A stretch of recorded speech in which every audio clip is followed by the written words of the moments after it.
Vamos para Gálatas então. Vamos para Gálatas. Gálatas capítulo 4 nessa noite.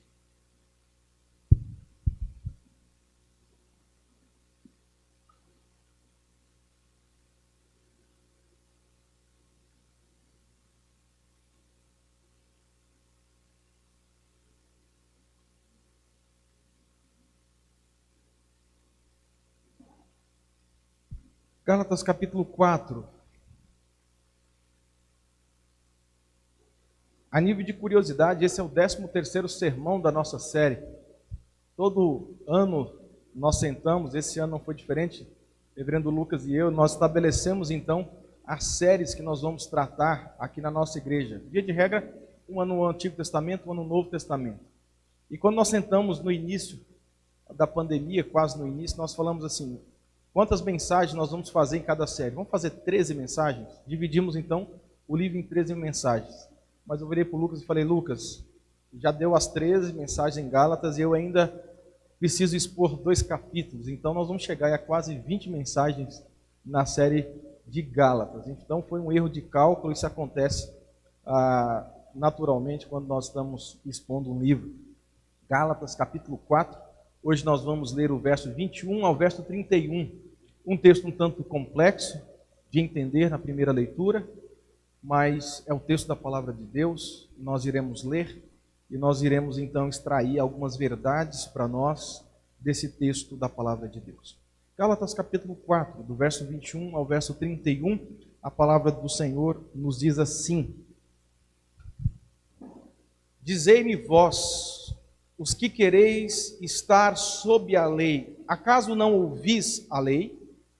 Pois está escrito que Abraão teve 2 filhos, um da mulher escrava e outro da livre. Mas o da escrava nasceu segundo a carne, o da livre mediante a promessa.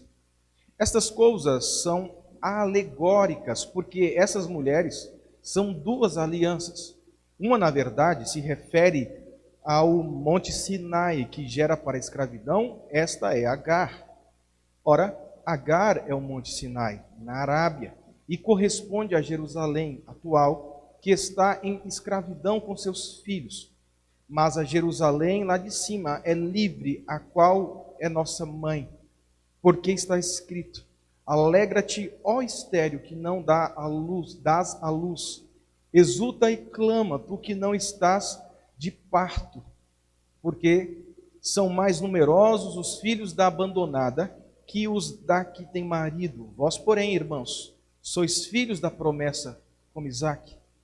Como, porém, outrora, o que nascera segundo a carne perseguia ao que nasceu segundo o Espírito, assim também agora. Contudo, que diz a Escritura? Lança fora a escrava e seu filho, porque de modo algum o filho da escrava será herdeiro com o filho da livre. E assim, irmãos, somos filhos não da escrava, e sim da livre. Vamos orar? Senhor Deus, nos dê graça para que possamos entender a palavra do Senhor nessa noite. Traga o nosso coração, a nossa mente cativa a Tua palavra. Ajuda-nos a nos concentrar na Tua palavra. Que o Senhor amenize um pouco esse calor que nós estamos passando aqui. Nós oramos agradecidos por esse momento, no nome de Jesus Cristo. Amém. Amém. Queridos irmãos, nós estamos chegando aqui numa parte da carta aos Gálatas, onde Paulo está concluindo aqui o seu argumento teológico, a sua sucessão doutrinária àqueles irmãos da Galácia. Mas o assunto aqui em questão continua sendo o mesmo. O assunto aqui continua a ser tratado a nível de que só podemos ser aceitos por Deus mediante a livre graça do Senhor Jesus Cristo. Nós só somos justificados por causa de Jesus Cristo e daquilo que Ele fez na cruz por nós. Aliás, graça é o tema predominante nessa passagem aqui, e a princípio parece que é um pouco difícil de ser entendida, mas nós iremos tentar simplificar o entendimento dessa passagem em estudo. Agora, nós precisamos entender que essa passagem, por mais difícil que ela seja de interpretação, ela está permeada de graça. É uma passagem que fala a nós a respeito da graça de Jesus, a graça de Deus por nós. E Paulo usa aqui do argumento da alegoria.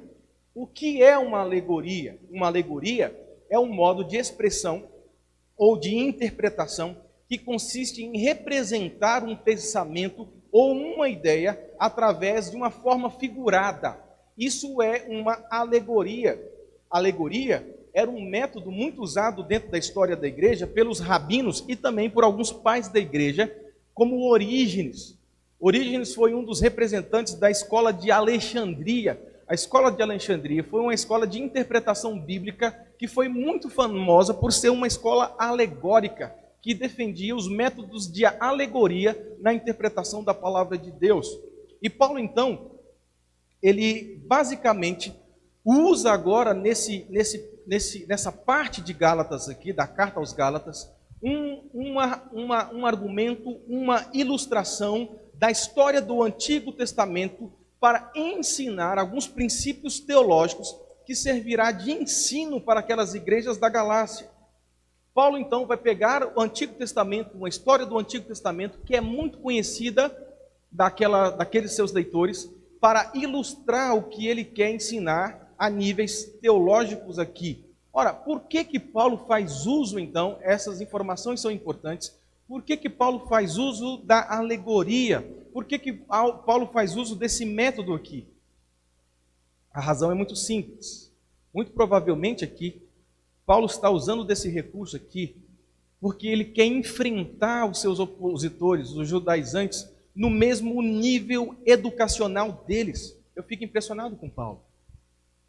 Porque Paulo está dizendo assim, as igrejas aqui estão sendo ameaçadas pelos judaizantes, e os judaizantes estão usando do mecanismo da retórica, da interpretação para impressionar a igreja. Aí Paulo está dizendo assim, vocês estão usando da alegoria? Eu conheço a alegoria. Vocês querem usar desse argumento? Então usemos desse argumento. Eu fico impressionado com o preparo intelectual desse pastor. Paulo era um pastor de igreja. Paulo era um pastor de chão de fábrica. Era um pastor que se dava pela igreja. No domingo passado vimos isso. Paulo falando, eu tenho dores de parto por vocês. Ele faz o trabalho mesmo braçal da igreja, mas ele é um cara intelectual também. Paulo nos ensina que pastor não precisa perder a sua intelectualidade para ser um pastor de chão de fábrica. Quando eu falo chão de fábrica, é pastor mesmo, pastor que pega no chifre do boi. Entendeu? E para ser intelectual, ele não precisa de ser prático. E para ser prático, ele não precisa deixar de ser intelectual. Podem caminhar as duas coisas juntos, e Paulo nos mostra isso aqui. Ok, mas que história é essa que Paulo está utilizando aqui? Paulo, gente, vai utilizar a história de Abraão e suas respectivas esposas, a Agar e a Sara, e seus respectivos filhos, o Isaque e o Ismael. Então, Paulo usa dessa história aqui, relatada em Gênesis, para ensinar algumas verdades para nós hoje, e para aquela turma também lá. Vamos destacar aqui duas verdades que esse texto mostra para nós nessa noite. A primeira verdade que esse texto nos ensina, gente, a respeito de graça, é a seguinte: todos nós, sem exceção, precisamos aprender a depender da graça de Deus. Aprender. Ninguém nasce sabendo depender da graça de Deus. Aliás, o pecado faz com que tiremos a nossa confiança da graça e coloquemos a confiança em nós mesmos. É por isso que esse texto é uma expressão clara de que todos nós precisamos depender da graça de Deus. Preciso voltar com vocês para Gênesis. Não podemos entender esse texto se não entendermos o relato de Gênesis, até porque Paulo está quase que literalmente citando Gênesis a partir do verso 12, capítulo 12. Vamos lá, vamos tentar fazer recapitular de forma muito breve o que está acontecendo em Gênesis. Abraão teve 2 filhos, Isaque e o Ismael, de mulheres diferentes, em circunstâncias diferentes, e entender isso é fundamental para entender o que Paulo está ensinando aqui. E Deus fez uma promessa com Abraão. Você lembra da promessa que Deus fez a Abraão? Abraão, eu vou te dar um filho. eu vou te dar um herdeiro. Mas só que Abraão, ele era um velho. O Abraão, ele vê uma situação um pouco complexa para ele. Porque ele era velho, a sua esposa era velha e mais, sua esposa era estéril.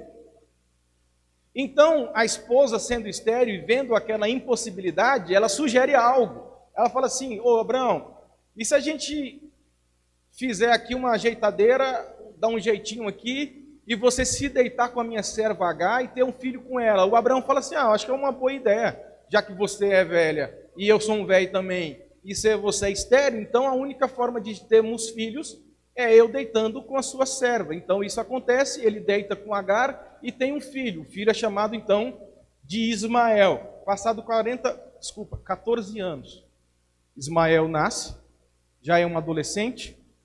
Então, passado esse tempo, Abraão já está com 100 anos de idade, já é um velhão mesmo, com a sua cabeça branca. Ele tem um outro filho, agora com a sua própria mulher, com a Sara, que era velha também, estéril. E o nome desse menino é Isaac. Nasceu o Isaac. Entendeu? Então, esse texto, esse relato aqui, é resumido por Paulo. E Paulo resume esse relato aqui, que é tão conhecido nosso e dos seus leitores, dizendo no verso 24: o que era filho da escrava nasceu de modo natural, mas o que era filho da livre, mediante uma promessa. Mas se nós pararmos a nossa leitura aqui, nós teremos um problema. Nós precisamos fazer aqui uma pergunta ao relato de Gênesis, ao Abraão. Qual foi o erro cometido por Abraão em toda essa situação que ele viveu aqui? O erro de Abraão, gente, foi o erro de dar um jeitinho para Deus. Foi o erro de não depender da graça e da promessa que Deus tinha feito a ele. Abraão, eu vou te dar um filho. Mas Deus, eu sou velho. Abraão, você entende um negócio chamado graça? Você entende um negócio chamado promessa? O Abraão, gente, ele tinha plena consciência que ele teria um filho. Isso foi revelado diante dele. Foi revelado diante dele por Deus que esse filho seria o seu herdeiro e perpetuador da linhagem, responsável por trazer a salvação a todo mundo. Foi da linhagem de Abraão, ou era da linhagem de Abraão, que sairia Jesus Cristo. Abraão sabia disso, porque lhe foi revelado de forma clara por Deus. Mas o Abraão olhou para as circunstâncias dele. O Abraão olhou e falou assim: Deus, eu sou velho. Senhor, você não está vendo que a minha esposa já é uma velha?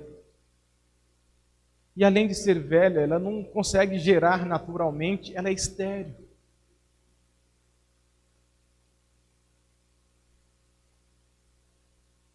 Será que o Senhor está vendo que não deve ser feito aqui um ato extraordinário do Senhor?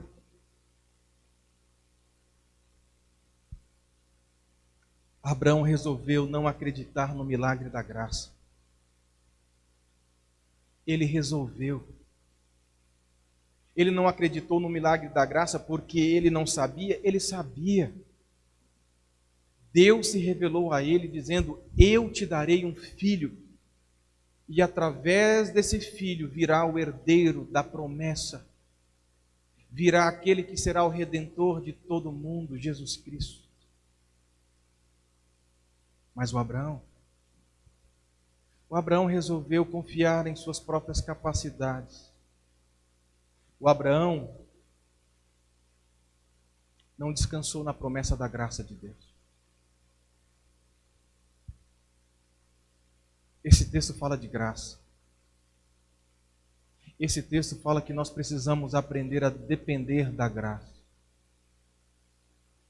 Quando Deus promete algo, nós não precisamos dar um jeitinho para Ele. Deus não precisa do nosso jeitinho para que a graça dele seja efetiva em nossas vidas. É como se nós olhássemos para ele e falassem assim: Deus, olha, eu acho que o Senhor não vai dar conta disso não, hein? Você não está vendo que a circunstância é totalmente contrária? Deus, Senhor, você não está vendo que isso daqui é muito difícil? Nós duvidamos da graça. Nós duvidamos de um Deus que tudo pode. E mais, como uma forma orgulhosa, nós assumimos o lugar e o posto de Deus, dizendo assim: Senhor, você não dá conta não, deixa eu assumir esse negócio. Senhor, o Senhor não dá conta de gerar filho através de 2 velhos. Deixa eu deitar com Agar. Será que o Senhor não está vendo que existem algumas coisas aqui que o Senhor não está percebendo? E só eu percebi? Abraão, eu vou te dar um filho. Depender da graça, gente. Depender da graça. Eu fico pensando que nós estamos fadados ao fracasso quando nós deixamos de confiar na graça e nas promessas de Deus e passamos a confiar então nas nossas próprias capacidades. Meu irmão, não queira dar um jeitinho para aquilo que Deus já estabeleceu. Não queira. Segunda coisa que esse texto nos ensina, a respeito de graça ainda. Gente, às vezes Deus manifesta a sua graça através de meios improváveis. Deus manifesta a sua graça muitas vezes através de meios improváveis, meios que nós olhamos e falamos assim: não, dali não pode vir nada. Nós arquitetamos achando, olha, se eu fizer aqui, a Deus vai ser obrigado agora a manifestar a sua graça, porque eu fiz toda a estrutura agora só para Deus chegar e concretizar a graça. E Deus olha para nós e fala assim: filho, não é bem assim. Eu não preciso de toda uma estrutura, eu não preciso de toda um arsenal óbvio diante dos homens para que eu manifeste a minha graça, porque a minha graça pode ser manifesta de todas as formas, inclusive através de formas mais improváveis possíveis. E foi isso que o texto está nos relatando, é isso que o texto está nos relatando, foi o que aconteceu na vida de Abraão. Foi o que aconteceu na vida do povo de Israel no Antigo Testamento, e mais uma vez agora Paulo vai fazer e vai citar Isaías, o profeta. Gente, eu preciso sempre destacar isso, eu fico impressionado. Paulo me impressiona, Jesus Cristo acima de todos, mas Paulo me impressiona demais. Porque eu fico impressionado com o poder intelectual e de conhecimento de um pastor de ovelhas. Paulo, ele faz uso dos recursos de retórica, de interpretação dos filósofos do seu tempo. Ele sabe filosofia. Ele diz assim: os filósofos do meu tempo estão ameaçando a minha igreja. Vocês querem conversar então no nível da filosofia? Vamos conversar no nível da filosofia. Paulo é um perito em conhecer o Antigo Testamento. Quantas vezes Paulo cita o Antigo Testamento e não apenas cita superficialmente, Paulo argumenta a partir do Antigo Testamento, que era a lei do Senhor e a escritura daquele tempo. Um pastor intelectual, um pastor de chão de fábrica, mas que era um perito no Antigo Testamento também, e é por isso que ele cita no verso 27, Isaías o profeta. Olha a citação que ele diz aí, é uma citação do Antigo. Ele diz no verso 27, porque está escrito: alegra-te, ó estéril, que não dás à luz, exulta e clama, tu que não estás de parto, porque são mais numerosos os filhos da abandonada que os da que tem marido. No contexto original, essas palavras aqui foram escritas, foram proferidas aos exilados dos judeus que estavam na Babilônia. E esse texto aqui, ele foi escrito mais ou menos 1.200 anos após esse episódio de Abraão. 1.200 anos depois, os israelitas remanescentes do cativeiro na Babilônia, eles achavam que eles não teriam mais sentido de vida. Eles achavam que, por ter ido para o exílio na Babilônia, a vida deles tinha acabado ali. Eles não sairiam dali nunca mais. Eles não voltariam a ser nação nunca mais. Eles não voltariam a ter uma casa no seu lugar de origem nunca mais.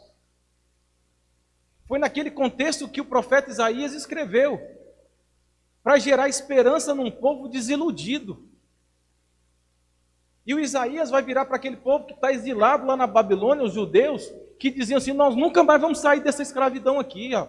Nós vamos morrer aqui em terra estranha.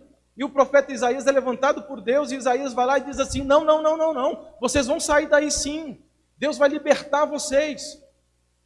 E aquilo que aconteceria, que foi profetizado por Isaías, já era um indício daquilo que viria a acontecer quando Jesus Cristo viria e libertaria todo o seu povo da escravidão do pecado. Era uma prefiguração de Jesus Cristo e da obra redentora.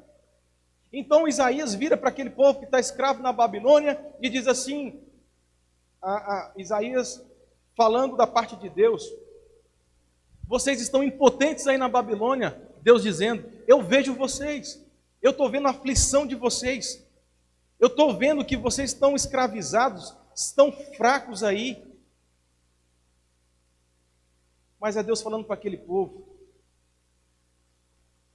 a minha graça se efetiva na vida dos fracos também. A minha graça se manifesta na vida dos desiludidos. Por que Paulo faz a citação de Isaías? Por uma única razão: para dizer para aqueles Gálatas que a graça de Deus manifesta na vida do mais improvável ser humano.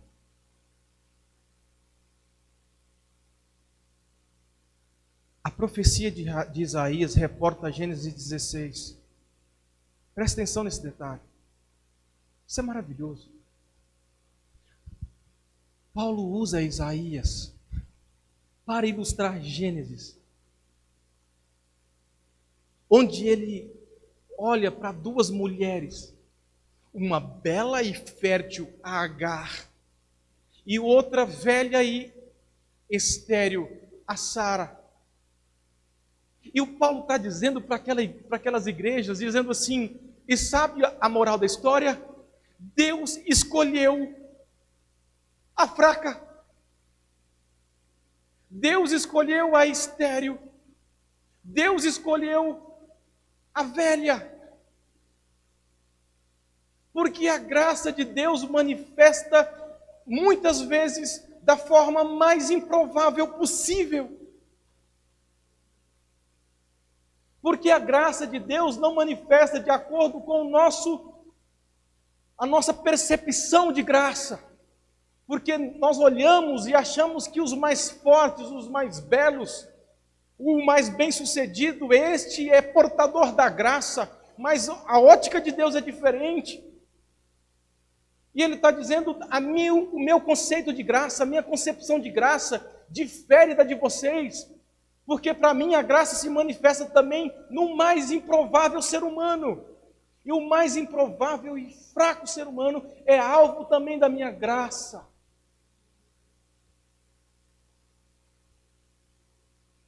A história não para aqui, gente. Porque a história, ela é linear. Porque a revelação bíblica, ela é progressiva. Ela começa no Antigo Testamento, mas ela não termina e começa uma outra revelação, um Novo Testamento. É a mesma história. A história da redenção começa em Gênesis e a mesma história vai caminhando até chegar em Apocalipse. E essa história que começou em Abraão, passando por Isaías, o profeta, chega até Jesus Cristo.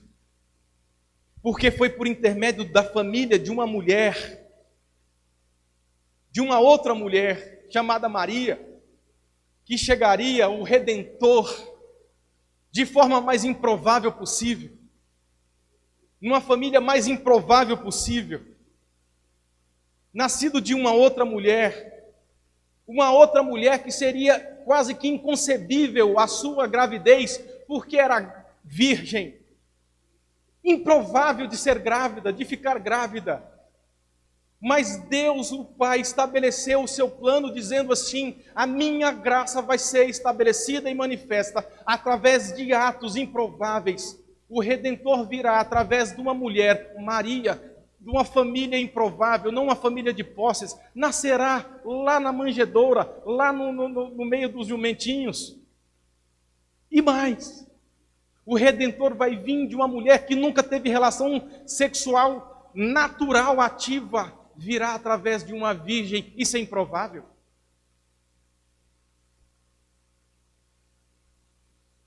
É por isso que os ateus ficam loucos, se é que tem ateu. Porque eles querem provar esse negócio cientificamente. Isso não se prova cientificamente, isso é milagre. Milagre se crê, não se prova. Jesus Cristo nasceu de uma virgem. Improvável.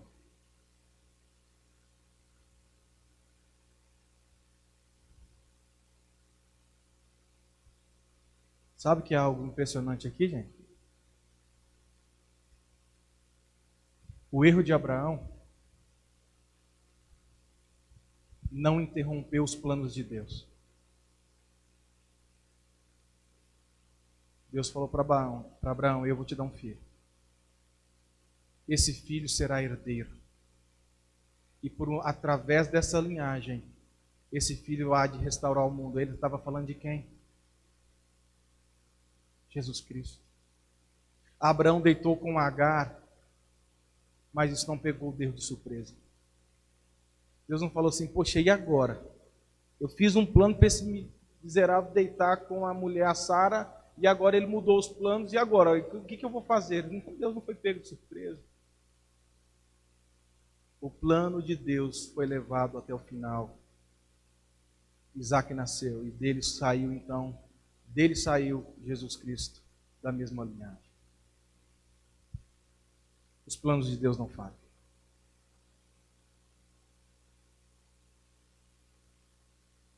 Os planos de Deus para as nossas vidas não são frustrados por causa dos nossos erros. Não são. Nós podemos sofrer as consequências do nosso erro, mas os planos de Deus permanecem eternamente. Deixa eu aplicar isso para a gente terminar. Eu queria trazer 3 aplicações rápidas aqui. Muitas vezes, gente, nós ficamos esperando desfrutar da graça de Deus através de eventos extraordinários. Mas muitas vezes Deus comunica a sua graça através de eventos simples. Sim. E a gente vê no nosso tempo tantas pessoas que se dizem evangélicas fazendo aqueles movimentos grandes, porque aquele evento vai ter o sobrenatural de Deus, aquele negócio parece que assim, Deus precisa de uma estrutura para ele descer com graça. Vamos fazer a arena tal.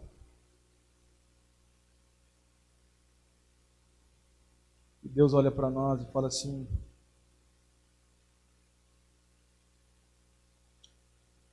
às vezes não precisa disso. Porque a graça pode ser desfrutada nos momentos mais ordinários e simples da nossa vida. Eu manifesto graça quando você pega a sua Bíblia, vai para o seu quarto, fecha a porta, você lê a sua Bíblia, você medita nela, você extrai as verdades, aplica ao seu coração. Sabe quando eu opero graça? Quando você fecha a porta do seu quarto, você se cala, você vai orar, você vai expressar a sua dependência de Deus, você e o Senhor.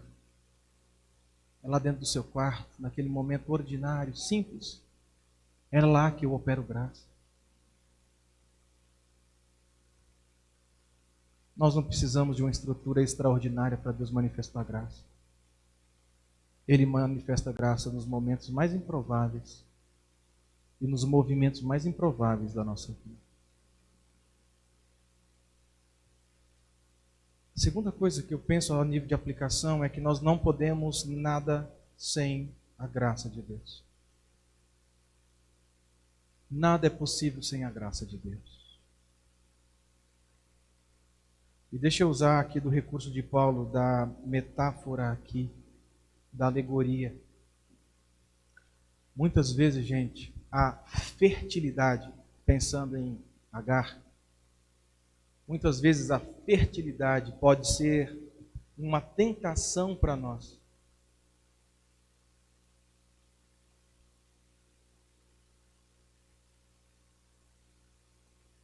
É nos momentos de bonança da vida. É nos momentos que nós estamos na crista da onda, tudo vai bem. É nesses momentos que nós somos tentados a depender de nós mesmos. Não é na hora do sofrimento, porque na hora do sofrimento a gente corre para Deus. Mas é quando tudo está bem. É quando tem paz no casamento, é quando tem paz em relação aos filhos, é quando o emprego, a empresa está indo de vento em popa, é quando você está bem no seu emprego, é quando está tudo bem. É quando está tudo bem que eu esqueço de depender da graça, porque eu acho que as minhas habilidades são suficientes para eu administrar a minha própria vida de forma equilibrada. Cuidado com as fertilidades da vida. Às vezes a esterilidade ela é importante para nós. Porque a esterilidade, eu estou usando da metáfora, que nos faz depender da graça. É na fraqueza que nós dependemos melhor da graça de Deus. Eu termino dizendo que a terceira aplicação que nós trazemos desse texto, eu acho que isso é o clímax de tudo. Meu querido irmão, há graça para aqueles que erraram na vida. Há graça para aqueles que são estigmatizados pela sociedade. Há graça para esses. Há graça. Houve graça para Abraão que errou. Deus deu novas oportunidades e restaurou a vida daquele servo de Deus. E depois ele foi colocado lá na galeria da fé. A graça. A graça para você que errou. Restauração da sua vida está disponível diante de Deus para você. A graça para você que está errando. A graça. Então, meus queridos irmãos, a graça de Deus não é só para as pessoas férteis como Agar, mas a graça de Deus também é disponível para as Saras, as estéreis da vida. E a Sara aqui é um encorajamento para todos nós. Sara aqui é um enorme encorajamento para aqueles que se vê frustrados, fracassados, estigmatizados dentro e fora da igreja. Na época que aquela mulher viveu, que a Sara viveu, o valor da mulher consistia na capacidade de gerar filhos. Ela só era realmente mulher de fato e verdade se ela pudesse gerar filhos. E ela se vê então estigmatizada pela sociedade porque ela não era ninguém. Mulher que não dava à luz não era ninguém. Mas houve graça para aquela mulher.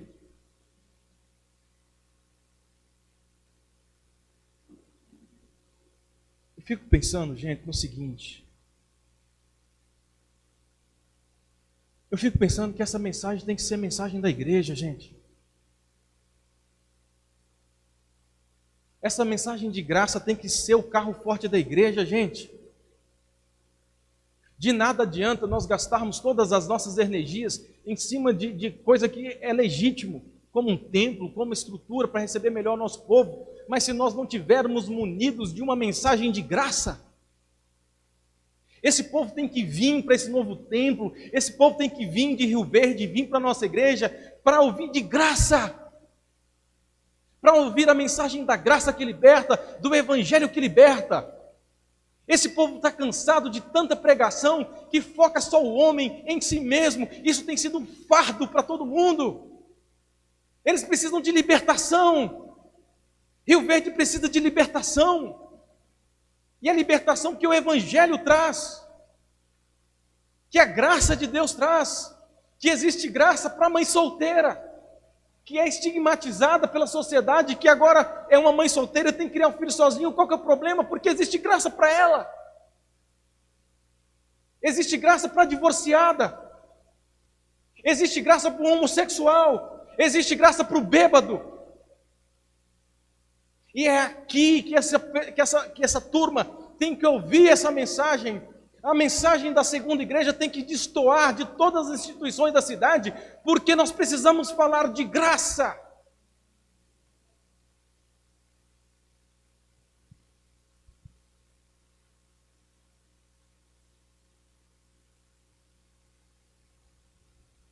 A mensagem da graça do Evangelho é percebida nas palavras de Jesus Cristo, quando ele diz assim: todo aquele que o Pai me dá, esse virá a mim, e aquele que vem a mim, de modo nenhum lançarei fora. Estava lendo essa mensagem, essa devocional com a Josi agora à tarde, nesse texto. Sabe qual que é a maior esperança de tudo, gente? É que Jesus Cristo prometeu a você e a todos que são os filhos de Deus, de que nunca Ele irá descartar aqueles que foram até Ele. Nunca. Jesus não vai descartar as nossas vidas como a sociedade nos descarta. Ele vai acolher todos os seus filhos. E Ele vai estar conosco para todo sempre. Ele vai nos libertar de todo estigma que é colocado sobre nós nesse mundo. Essa é a mensagem de graça. Essa é a mensagem da graça. E muitas vezes Deus escolhe e manifesta a sua graça através de formas improváveis, assim como foi a obra da redenção. Jesus restaurar todas as coisas através de o filho de um carpinteiro que nasceu numa estrebaria. Graça. Vamos orar? Vamos ficar em pé, nós vamos terminar o nosso culto.